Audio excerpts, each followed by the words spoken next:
ভারতমালা প্রকল্পের অধীনে শ্রীভূমি জেলায় শুরু হয়েছে 4 লেনের সড়ক নির্মাণের কাজ।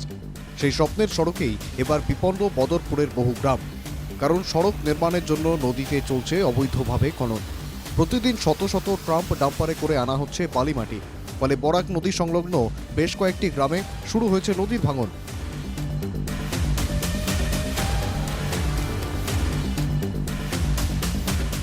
বিপদের মুখে রূপরচক, নাহারপুর, মালুয়া, চৈতন্যনগর সহ একাধিক গ্রাম।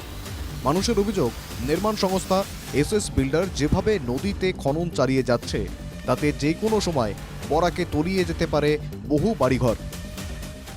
যে কোম্পানির কাজ পেয়েছে তারা আমরা গতবার লাস্ট ইয়ারও দেখেছি এবং এইবারও দেখছি যে বরাক নদী থেকে শো গাড়ি দিনে হোক রাত্রে হোক এখান থেকে বালু খনন করে নিয়ে যাচ্ছে।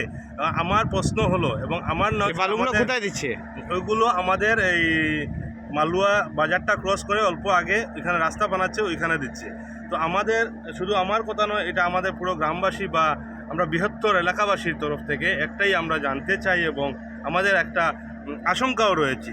কারণ এখানে যারা বালু খনন করছে, ভারতমালার যে শো গাড়ি বালু উঠিয়েছে, এর প্রভাব আমরা এখানে বাস্তবে যারা এখানে আমাদের আদি বাড়িঘর আছে আমরা আগামী দিনে ভোগান্তির শিকার হতে পারি।